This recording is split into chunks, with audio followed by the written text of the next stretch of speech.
ಹೆಸರು ಕುಸುಮಾ. ನಾನು scent Mary's ಹೈಸ್ಕೂಲಲ್ಲಿ ಓದ್ತಿದ್ದೆ. ಟ್ಯೂಷನ್ಗೆ ಹೋಗಿ ಬರುವಾಗ ನನಗೆ ಆಕ್ಸಿಡೆಂಟ್ ಆಯಿತು. ಆ ಟೈಮಲ್ಲಿ ಡ್ರೈವರ್ ನನಗೆ ಏನು ಹೆಲ್ಪ್ ಮಾಡಲಿಲ್ಲ. ಬಂದು ನನಗೆ ಏನು ಅಂತ ನೋಡಿ ಕೂಡ ಇಲ್ಲ, ಹಂಗೆ ಹೋಗ್ಬಿಟ್ರು. ಆಮೇಲೆ ನಮ್ಮೂರಲ್ಲಿ ಒಂದು ಅಂಕಲ್ ಬರ್ತಿದ್ರು, ಅವ್ರು ನನ್ನ ಹಾಸ್ಪಿಟ್ಲಿಗೆ ಕರ್ಕೊಂಡೋಗಿ ಅಡ್ಮಿಟ್ ಮಾಡಿದ್ರು. ಅಲ್ಲಿಂದ ಬೆಂಗಳೂರಿಗೆ ಹಾಕ್ಕೊಂಡೋದ್ರು. ಈಗ ಎಕ್ಸಾಮ್ ಬರೆಯೋಕ್ಕೆ ಹೆಲ್ಪ್ ಮಾಡ್ತಿರೋದು ಲಿಯೋ ಸರ್ ಮತ್ತು BO ಅವರು ಹೆಲ್ಪ್ ಮಾಡ್ತಿದ್ದಾರೆ ಅಷ್ಟೇ. ಕುಸುಮಾ ಅವತ್ತು ಆಕ್ಸಿಡೆಂಟ್ ಆಗುವಾಗ ಟ್ರ್ಯಾಕ್ಟರ್ ಅವ್ರು ನಿಮ್ಗೆ ಏನ್ ಸಪೋರ್ಟ್ ಮಾಡಿಲ್ಲ, ಯಾರೋ ಹುಡುಗನ ಜೊತೆಲಿ ಸೈಕಲ್ ಅಲ್ಲಿ ಬರುವಾಗ ಬಿದ್ದೆ ಅಂತ ಮಾಹಿತಿ ಬಂತು. ಗಾಡಿಯಲ್ಲಿ ಸ್ಕೂಲ್ಗೆ ಹೋಗ್ತಿದ್ದೆ ಅಣ್ಣನ ಜೊತೆ. ಅವಾಗ ನಾವು ಸೈಡಲ್ಲೇ ಹೋಗ್ತಿದ್ವಿ, ನಮ್ಮ ಪಾಟ್ ನಾವು. ಅವ್ರ ಗುಣಿ ಇದೆ ಅಂತ ನಮ್ಮ ಮೇಲೆ ಬಂದ್ಬಿಟ್ರು ಇದ್ದಕ್ಕಿದ್ದಂಗೆ.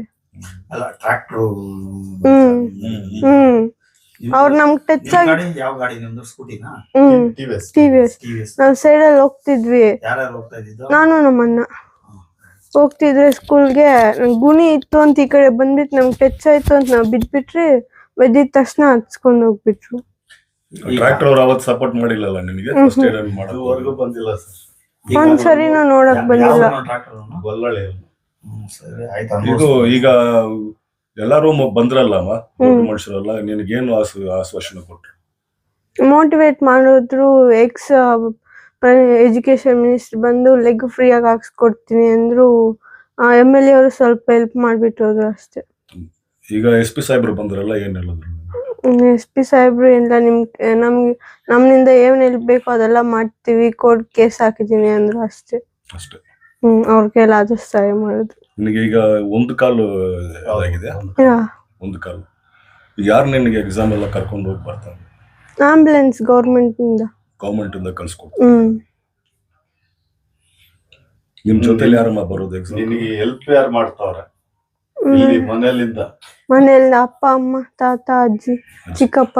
ಈಗ ಪ್ರಶ್ನೆ ಪತ್ರಿಕೆ ಓದ್ತಾರೆ, ಅದು ಆನ್ಸರ್ ಬರೆಯೋರು ಬೇರೆ ಯಾರು ಬರೀತಾರೆ? ನಾನು ಹೇಳ್ತಾ ಇದ್ದೀನಿ, ನಾನು ಆನ್ಸರ್ ಮಾಡ್ತಾ ಇದ್ರೆ ಒಬ್ಬ ಹುಡುಗಿ ಬರೀತಾ ಇದ್ದಾರೆ. ಒಂದು ಹುಡುಗಿ ಬರೀತಾರೆ. ಅಲ್ಲೂ ಬೆಡ್ ಅಲ್ಲೇ ಬರೀತಾ ಇದ್ದೆ. ಅವ್ರು ಕುತ್ಕೊಂಡಿರ್ತಾರೆ, ಮಲಗಿರ್ತಾರೆ. ಈ ಪ್ರಶ್ನೆ ಕೇಳಿದ್ರೆ ಈ ಹುಡುಗಿ ಆನ್ಸರ್ ಹೇಳ್ತಾರೆ.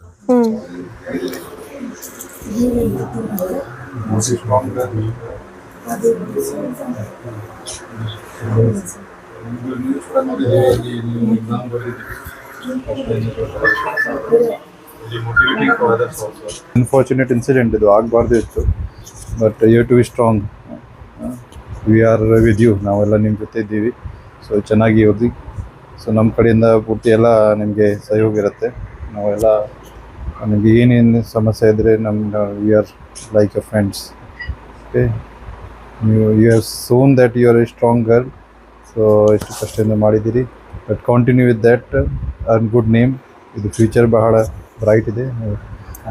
Fight with that. Thank you.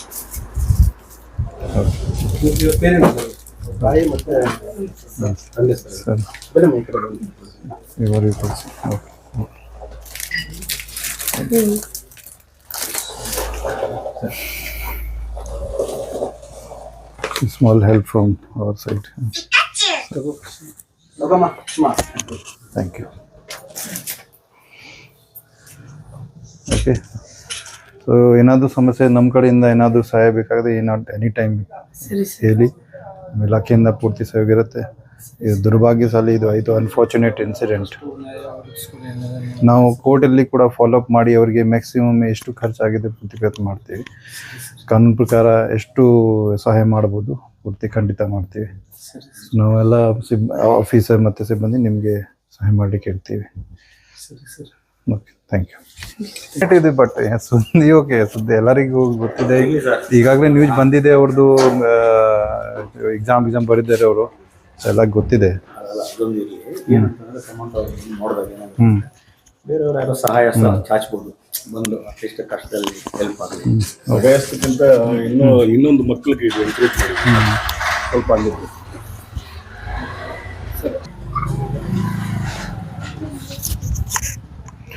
ಎಲ್ಲರಿಗೂ ನಮಸ್ಕಾರ.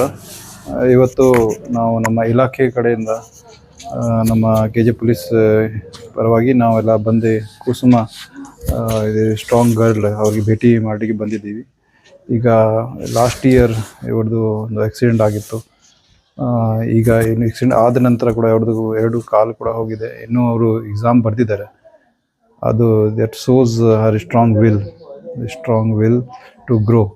ಸೊ ನಾವು ನಮ್ಮ ಇಲಾಖೆಯಿಂದ ಕೂಡ ಸ್ವಲ್ಪ ನಾವು ಎಷ್ಟು ಸಹಾಯ ಮಾಡಬಹುದು ಅದು ಸಹಾಯ ಕೊಡಲಿಕ್ಕೆ ಬಂದಿದ್ದೀವಿ. ಅವರಿಗೆ ಒಂದು ಮೆಸೇಜ್ ಕೊಡಲಿಕ್ಕೆ, for anything we are there. ನಾವು ಇಲಾಖೆಯಿಂದ ಎಲ್ಲ ಸಹಯೋಗ ಕೊಡ್ತೀವಿ for all type of helps, any assistance. ಮತ್ತು ಇದು ಒಂದು ಮೆಸೇಜ್ ಇದೆ ಬಾಕಿ ಮಕ್ಕಳಿಗೆ, you are fit and fine, ಎಲ್ಲ ಚೆನ್ನಾಗಿದೆ, ಅವರಿಗೆಲ್ಲ ಅವಕಾಶ ಸಿಗತ್ತೆ. ಸೊ ಅವರು ಕೂಡ ಇದು ಮೆಸೇಜ್ ತೆಗಿಬೇಕು, ಚೆನ್ನಾಗಿ ಓದಿಸ್ಬೇಕು, ಅವ್ರ ತಂದೆ ತಾಯಿ ಹೆಸರು ಒಳ್ಳೆ ತರಬೇಕು. So we should be thankful. ನಮ್ಮದು ಎಲ್ಲ ವಿ ಆರ್ ಆಲ್ ಹೆಲ್ದಿ. ನಮಗೆ ದೇವರು ಎಲ್ಲ ಸ್ವಾಸ್ಥ್ಯ ಮತ್ತು ಎಲ್ಲ ಕೊಟ್ಟಿದ್ದಾರೆ. ಸೊ ಅದು ನಾವು ಬಳಸಬೇಕು. So when a girl in this situation she can fight and write exam. So we also should learn. ನಮಗೆಲ್ಲ ಕೂಡ ಇದ್ರೆ ಒಂದು ಇದು ಇಟ್ ಇಸ್ ವೆರಿ ಮೋಟಿವೇಟಿಂಗ್. ಅದಕ್ಕೆ ಕೂಡ ನಾವು ಇಲ್ಲಿ ಬಂದಿದ್ದೀವಿ. ನಮ್ಮೆಲ್ಲ ಆಫೀಸರ್ ಮತ್ತು ನಮ್ಮ ಪೊಲೀಸ್ ಇಲಾಖೆಯಿಂದ ಕೂಡ ಎಲ್ಲ ಸಹಯೋಗ ಇರುತ್ತೆ. ಮುಂದೆ ಕೂಡ ನಾವೆಲ್ಲ ಏನಾದರೂ ಇರುತ್ತೆ ನಾವು ಅವ್ರಿಗೆ ಸಹಾಯ ಮಾಡ್ತೀವಿ.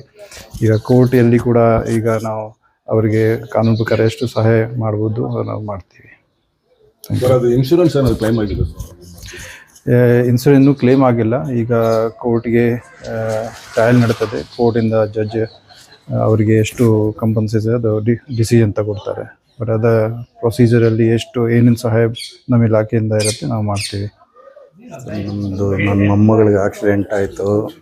ಆಕ್ಸಿಡೆಂಟ್ ಆದಮೇಲೆ ನಾವು ತುಂಬ ಕಷ್ಟಪಡ್ತಾ ಇದ್ದೀವಿ. ಕಷ್ಟಪಟ್ಟು ಆ ಹುಡುಗಿನ ತುಂಬ ಇದು ಮಾಡಿ ಹಾಸ್ಪಿಟ್ಲಲ್ಲೇ ಚಿಕಿತ್ಸೆ ಕೊಡಿಸ್ತಾ ಇದ್ದೀನಿ. ಆದರೆ ಏನು ಅಂದರೆ ನಮ್ಗೆ ಯಾರೂ ಹೆಲ್ಪ್ ಮಾಡ್ತಾ ಇಲ್ಲ. ಆ ಟ್ಯಾಕ್ಟ್ರವ್ರನ್ನು ಇದುವರೆಗೂ ಬಂದು ನೀವು ಏನಾಗಿದೆ ಅಂತೇಳಿ ಒಂದು ಹಾಸ್ಪಿಟ್ಲ್ಗೂ ಬಂದಿಲ್ಲ, ನಮ್ಮ ಹತ್ರ ಬಂದು ಮಾತಾಡಿಲ್ಲ. ಅವ್ರ ರೆಡೀಸ್ ಎಲ್ಲ ಒಂದಾಗಿ ನಮ್ಮನ್ನು ತುಂಬ ಕಂಡಮ್ ಮಾಡಿಟ್ಟಿದ್ದಾರೆ. ನನ್ನ ಮಗುಗೆ ತುಂಬ ಅನ್ಯಾಯ ಆಗೈತೆ. ಇದನ್ನೆಲ್ಲ ನೋಡಿ ಇದನ್ನು ನಮ್ಗೊಂದು ನ್ಯಾಯ ಕೊಡಿಸ್ಬೇಕು ಅಂತೇಳಿ ಕೇಳ್ತಾ ಇದ್ದೀವಿ. ಇದು ಅವತ್ತು ಇದು ಆಗಿ ಒಂದು 4-5 ತಿಂಗಳಾಗಿರ್ಬೋದಲ್ಲ? ಆಯ್ತು ಸರ್, ಹೌದು 5 ತಿಂಗಳು ಆಗಿದೆ. ಎಲ್ಲಿ ಸರ್? ನಮ್ಮ ಮನೆ ಬಿಟ್ಟು 600 ಮೀಟರ್. ಅವರು ಟ್ರ್ಯಾಕ್ಟರ್ ಅವರೇ ಮಗುನ ಎತ್ಕೊಂಡು ಹಾಸ್ಪಿಟಲ್ ಬಂದ್ರು ಅಂತ ಹೇಳಿದ್ರು. ಈಗ ನೋಡಿದ್ರೆ ಬೇರೆ ಯಾರೋ ಬೀದಿಲಿ ಹೋಗೋರು ಸಪೋರ್ಟ್ ಮಾಡಿದ್ದಾರೆ. ಭೀಮ್ಗಾನಹಳ್ಳಿ ಹುಡುಗ, ಇದು ಬಲ್ಗೇನಹಳ್ಳಿ ಹುಡುಗ ಹೊಸೂರ್ಗೆ ಹೋಗಿದ್ದ ಕಾರ್ ತಗೊಂಡು. ಅವನು ಅಲ್ಲಿಂದ ಬರುವಾಗ ಇಲ್ಲಿ ಬಿದ್ದೋಗೈತೆ ಅಂತ ಹೇಳ್ಬಿಟ್ಟು ಕಾರಲ್ಲಿ ಹಾಕೊಂಡು ಮೊದಲು ನಮ್ಮ ಗೌರ್ಮೆಂಟ್ ಹಾಸ್ಪಿಟಲ್ ಕರ್ಕೊಂಡು ಹೋದ್ವಿ. ಅಲ್ಲಿ ಆಗಲ್ಲ ಅಂತ ಹೇಳಿದ ತಕ್ಷಣ ತಿರ್ಗಾ ನಾವು ಕೋಲಾರ ಮೆಡಿಕಲ್ಗೆ ಎತ್ಕೊಂಡು ಹೋದ್ವಿ ಆಂಬುಲೆನ್ಸಲ್ಲಿ. ಅಲ್ಲಿಂದ ಅವ್ರಿಗೆ ಆಗಲ್ಲ ಅಂತ ಹೇಳಿದಕ್ಕೆ ಬೆಂಗಳೂರಿಗೆ ಹೋದ್ವಿ. ಬ್ಲಡ್ ತುಂಬ ಹೊಟ್ಟೋಗೈತೆ, ಮೈಯಲ್ಲಿ ಬ್ಲಡ್ ಇಲ್ಲ, ನಮ್ಮಿಂದ ಏನೂ ಆಗಲ್ಲ, ನೀವು ಇಮಿಡಿಯೇಟ್ಲಿ ಕೋಲಾರಲ್ಲಿ ಬಂದು 2 ಲೀಟ್ರ್ ಬ್ಲಡ್ ಹಾಕಿ ಈ ಬ್ಲಡ್ ಖಾಲಿ ಆಗೋಷ್ಟರೊಳಗೆ ಯಾವುದಾದ್ರೂ ಒಂದು ಹಾಸ್ಪಿಟಲ್ ಸೇರಬೇಕು ಅಂತೇಳಿ ನಮಗೆ ಇದು ಮಾಡಿದ್ರು. ನಾವು ಹೊಸಕೋಟೆ ದಾಟ್ತಾ ಇದ್ದಂಗೆ 2 ಲೀಟ್ರ್ ಬ್ಲಡ್ಡು ಅವ್ರಿಗೆ ಮೈಯಲ್ಲಿ ಹೊಟ್ಟೋಯ್ತು. ಆಂಬುಲೆನ್ಸ್ ಡ್ರೈವರ್ ಏನು ಹೇಳಿದ್ರು ಅಂದರೆ ಯಾವ ಹಾಸ್ಪಿಟ್ಲ್ ಹತ್ರ ಆಯ್ತೋ ಅಲ್ಲಿ ಕರ್ಕೊಂಡೋಗಿ ಅಂತ ಹೇಳಿದ್ರು. ನಾವು ಆಸ್ಟರ್ ಹಾಸ್ಪಿಟ್ಲ್ ಕರ್ಕೊಂಡೋಗಿ ನಮಗೆ ಚಿಕಿತ್ಸೆ ಕೊಡಿಸಿದ್ದೀವಿ ಸರ್. ಈಗ FIR ಆಗಿದಲ್ಲ ಸರ್? ಈ FIR ಆಗೈತೆ ಸರ್. ಮಗುಗೆ ನಿಮ್ಮಿಂದ ಅನುಕೂಲ ಆಗ್ತಾ ಇದೆ. ಹೌದು. Thank you.